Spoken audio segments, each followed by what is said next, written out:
그리고요, 또 이제 이런 비하인드 스토리를 또 사람들이 좋아하잖아요.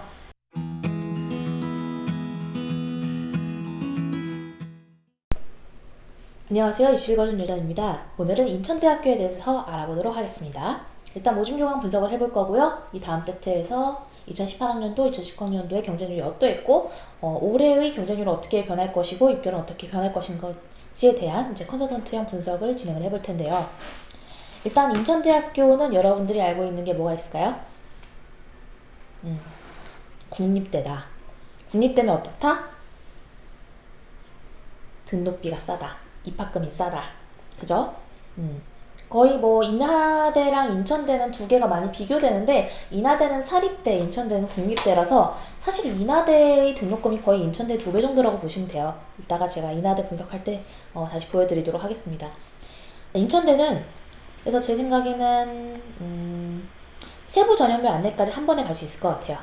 인천대학교가 실제로 자소서의 반영률이 어떤지라든가 이런 부분 한번 살펴볼 거고, 근데 이제 인천대는 장학금이 엄청 잘 돼 있는 정도라고까지는 보진 않습니다. 인하대가 좀 더 잘 돼 있어요. 대신에 애초에 대학 등록금 자체가 너무 싸니까.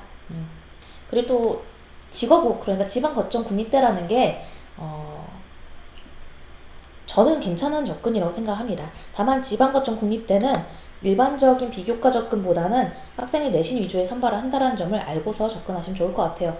여러분들이 좀 조심해야 될 점이 뭐냐면 국립대랑 사립대 섞어 쓰는 거예요. 제일 안 좋아요. 왜냐면 국립대는 애초에 내신이 좋은데 비교과가 보통인 애들을 선호하고요. 사립대는 내신이 좀 안 좋아도 비교과가 좋으면 좀 더 선발하는 그런 경향이 있어요. 그래서 본인이 어디의 스펙트럼에 해당하는지를 알아야 되고, 보통은 국립대 3개, 그 다음에 뭐 사립대 3개 이렇게 쓰는 것보단 사립대 6개, 국립대 6개 이렇게 쓰는 게 좀 더 맞습니다. 그래서 국립대 스타일의 생기부와 내신인지, 사립대를 합격하기에 좀 더 적합한 그런 내신과 생기부, 비교과를 갖고 있는지를 꼭 전문적인 컨설팅을 통해서 살펴보시는 걸 권장할게요. 근데 하나 자랑할 거 있어. 저희 회사에서 제가 진행하는 그 수시전 컨설팅이 6월달에 다 마감됐는데, 이제 저희 회사에서 운영하고 있는 그 사이트인데, 여기 이제 보일지 모르겠는데 오늘 1300명 넘었네? 네, 1300명이 넘었어요. 지금 저희 회사에 카카오 플러스 친구로 등록해 주신 분들이. 그러니까 되게 많네요. 그리고 6월 6일에 올라간 공지사항을 보면 지금 6월 예약 마감으로 대기번호 발행만 가능합니다. 카톡으로 문의하시면 저희가 바로 답변 드릴 수 있는데, 지금 제가 회사에서 촬영하기가 되게 힘든 게 뭐냐면 전화가 너무 많이 와요. 그런 경우에 막 걱정하셔서 실제로 존재하는 센터가 맞냐 이러시는데, 제가 대치동에서 11년 동안 있었습니다. 네, 실제로 존재하는 센터가 맞고요. 네, 여기 있는 1300명의, 잘 보이진 않지만 1300명의 그 친구를 보유하고 있네요. 제 친구가 되게 많네요. 네, 카톡 실시간 상담을 하실 수 있고, 저희 회사 사이트에 들어가 보실 수 있고요. 그 다음에 저희의 어떤 뭐 블로그 같은 것도 들어가서 보실 수 있습니다. 유튜브 개설을 제가 본격적으로 한지 2달 정도 됐어요. 2달 정도 됐는데, 5월달에 이제 한참 그 컨설턴트 교육을 많이 했거든요. 그래서 막 하루에 막 6개씩, 10개씩 영상이 올라가기도 했어요. 사실 그렇게 하는 게 좋은 접근은 아니죠. 왜냐면 6개씩, 10개씩 하는 것보다는 정보를 딱 조금씩만 풀어주는 게 더 많은 학생들이 오긴 하는데, 올해는 제가 그 예약이 좀 일찍 마감되면서 또 제가 이제 팀장님한테 부탁한 게 있어요. 더 많이 받지 말아달라고. 소수 인원만 받아서 걔네들을 다 합격시키는 게 좋을 것 같다고. 일단 저는 컨설팅 비용이 좀 비싸기도 하고, 뭐 고액 컨설팅이라고 스스로 제가 말을 하는데요. 그냥 인원을 좀 적게 받고 고액으로 하는 게 퀄리티 유지를 하는 거에 맞다고 생각을 하고 있습니다. 이것도 제가 이제 그 촬영한 내용을 가지고 블로그 포스팅을 또 한 거예요, 따로. 클릭? 그래서 제가 했던 멘트들을 좀 구어체 멘트를 이제 문어체로 바꿔서, 아마 이렇게 글로 되어 있는 게 훨씬 더 빠르게 전체적인 정보를 다 파악하는 데는 더 좋을 거란 생각이 들어서 제가 이제 저희 팀원들한테 좀 부탁을 드려서 하고 있는 거고요. 그리고 이제 여기 링크에는 이제 인스타 링크도 들어갈 거예요. 인스타 이번에 새로 개설한 거 보고 오신 분들도 있을 것 같은데, 인스타도 한번 볼까요? 인스타는 저희 직원분이 관리해 주시고 계신데, 제가 처음으로 인스타 아이디를 개설해서 지금 로직을 하나도 몰라요. 요런 식입니다. 고려대학교에 대해서 카드 뉴스가 나가고 있는데요. 고려대 최저가 어떻게 진행되는지, 전형 방법은 어떤지, 그다음에 전년도 입결은 없던지. 이렇게 보면은 막 일반 전형 되게 할만해 보이죠? 사실은 저기에 다 과학고 자사고 애들의 내신이라고 보셔야 됩니다. 일반고 애들도 많이 뽑아주죠. 자, 의예과의 합격 평균은 일반 전형의 경우는 1.37, 학교 추천 2의 경우 1.20, 특기자 전형의 경우 2.09, 학교 추천 전형의 경우 1.02. 고려대 특기자 전형은 사실 그냥 과고랑 자사고 위주로만 선발한다고 생각하시면 됩니다.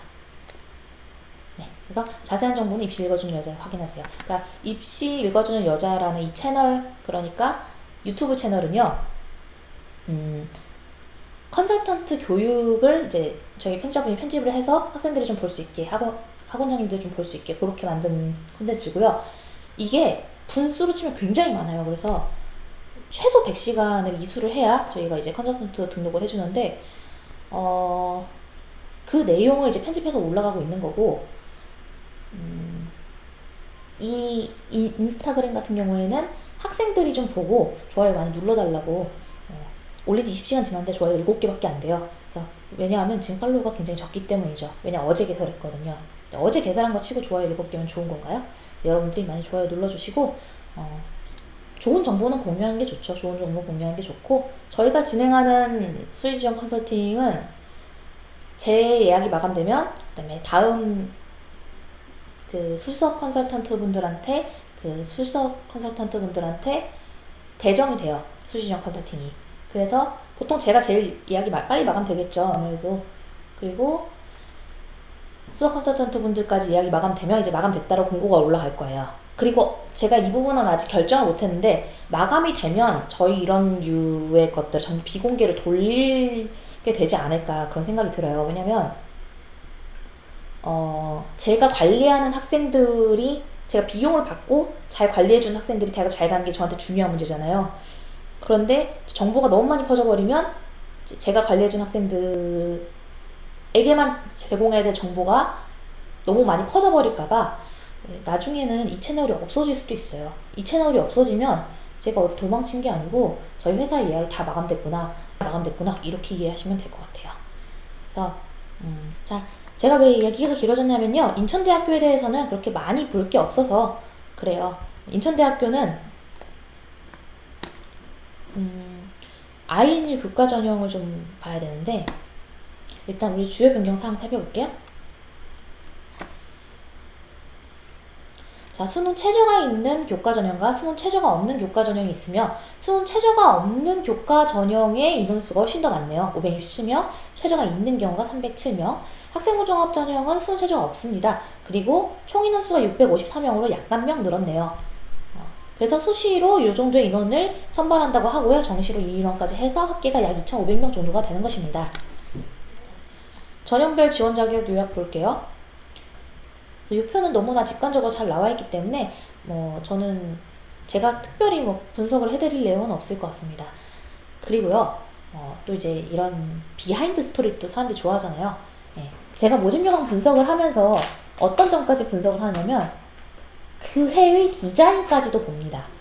그런데 인천대학교가 요번에 그 모집 요강 디자이너를 바꿨어요. 그래서 모집 요강이 굉장히 직관적으로 잘 보이고, 입시에 대해서 잘 이해를 하신 분이 이번에 모집 요강 작성을 하시고 디자인 짜신 것 같아서 굉장히 기분이 좋습니다.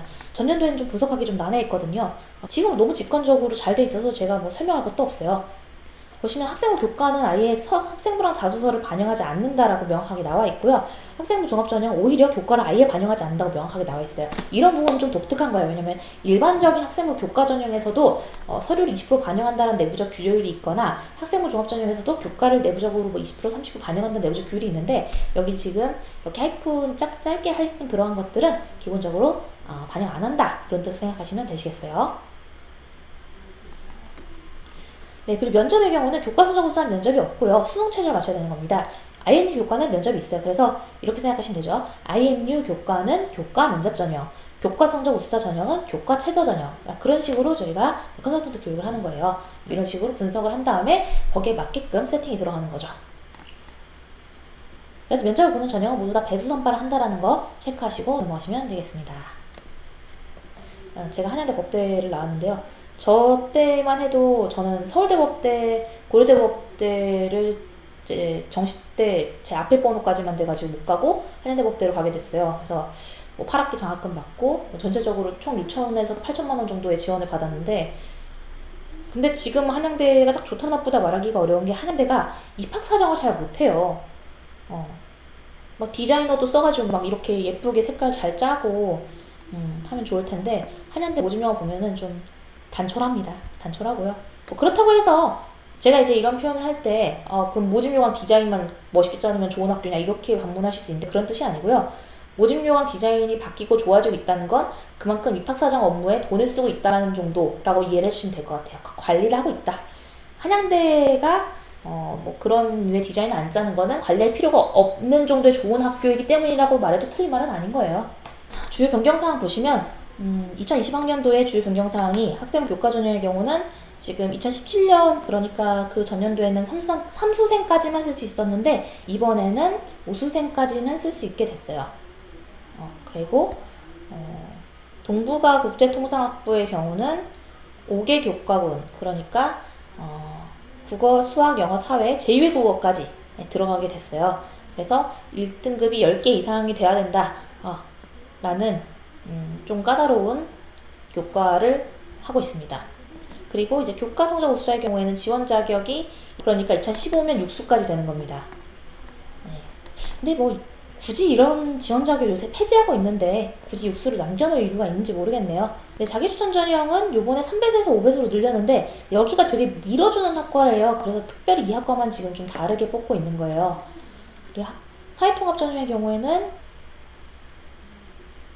네, 이거 10년 이상에서 15년 이상으로 바꿨군요. 네. 자, 전형별 모집 인원인데요. INU 교과가 교과 면접 전형이었고, 교과 성적 우수자 전형이 교과 최저 전형이었죠. 맞나요? 이 전체의 인원을 봤을 때 교과 전형이 좀 더 편제가 많은 건 이미 다 알고 계실 거예요. 더하면 한 870명 정도 되는데 여기는 학종으로 단위 전형을 507명밖에 안 되잖아요. 그래도 우리가 앞서 봤던 학교들에 비해서는 학종의 비율이 좀 높은 학교 중에 하나이고요. 그리고 여기 학종은 자소서의 반영 비중이 굉장히 높습니다. 체크해 놓으시고, 인천대는 자소서 잘 쓰면 3등급으로 대학 가기에 무리 없어요. 생기부의 반영 비율도 타 학교에 비해서 그렇게 높은 편이 아니기 때문에 내가 자소서로 상당히 많은 부분을 플러스 할 수 있는 그런 학교 중에 하나다, 이렇게 생각해 주시면 좋겠어요. 아까 앞에서 그 표들을 봤는데 그 표를 보시면 아예 그 내신을 반영하지 않는다처럼 하이픈이 거져 있었죠. 그래서 그 부분을 생각하시면 여기는 내신 위주보다는 자소서와 생기부 위주인데 내부적으로는 생기부보다 자소서의 반영 비중이 좀 더 높다, 이렇게 기여를 하시면 될 것 같아요. 그래서 제가 이 인천대에서 추천드리고 싶은 학과는 문과의 경우는 여기에요. 무역학부. 그리고 법학부도 지금 여기 별표 있는데 이따 설명해 드릴게요. 인천대 법학부를 가서 인하대 로스쿨 가면 완전 잘 간 거예요. 그러니까 보통 로스쿨은 자기 학교 레벨보다 2단계 아래 정도를 가게 되거든요. 여기 법학부를 가서 더 높은 대학인 인하대를 공략한다면 그것도 굉장히 좋은 접근이라고 볼 수 있고, 미래를 조금 넓게 보고 지원을 해보시는 것도 좋은 방법일 것 같습니다. 그리고 무역학부 완전 추천이죠.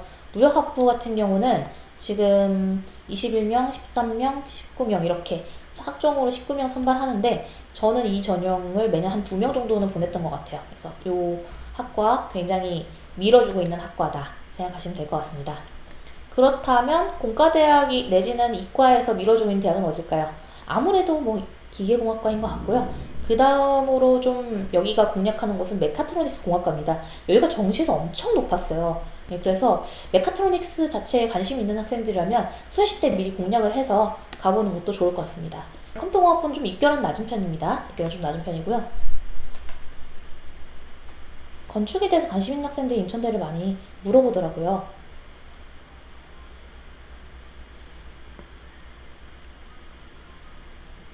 네, 여기 보시면 법학부의 돈이학부 개편으로 단과대학 명칭을 변경했다 이렇게 돼 있잖아요. 큰 의미는 없을 수 있지만 제가 보기에는 로스쿨을 좀 더 공략하라는 그런 의미라고, 제가 아까 말씀드렸던 그런 방향성을 잡고 여기를 지원하시면 좋은 결과 있을 거로 생각이 됩니다. 자, 그리고 일정 살펴보시면 9월 10일 6시까지 원서 접수하실 수 있고요. 다음날 저녁 6시까지 자소서 입력을 하시면 됩니다. 면접고사를 살펴볼게요. INU 교과, 서해 5도 출신자, 특수교육 대상자, 특성화 거주 재직자, 실기 우수자, 특기자의 경우는 10월 19일에 면접을 보게 되는 거죠. 그 다음에 자기 추천 고른기의 사회통합 실기 우수자의 경우는 11월 9일에 밝힙니다. 수능이 11월 14일이잖아요. 5일 전에 이런 거 밝혔는데 내가 떨어졌다 그러면 좀 상처받겠죠. 그래서 굳이 어차피 면접을 11월 23일에 볼 거면 그냥 다른 학교처럼 11월 15일에 밝혀도 되는 거 아닙니까? 그래서 이거는 굉장히 의아하고 이렇게 하면 안 된다 이렇게 비판을 했던 적이 있습니다. 네, 원서 접수와 관련해서는 모든 대학이 다 동일하고요. 6개만 지원하실 수 있기 때문에 주의하셔서 지원하시고 각 학교별로 복수 지원에 대해서는 좀 다르게 설정하고 있기 때문에 그 부분도 꼭 확인하시면 좋을 것 같습니다. 네, 그래서 다음 영상에서는 인천대학교의 각 전형별 분석을 해드릴 거예요. 그리고 그 다음 영상에서는 인천대학교의 2018학년도, 2019학년도의 입결과 경쟁률을 같이 분석을 해보도록 하겠습니다. 그러면은 우리는 다음 영상에서 만나요. 안녕!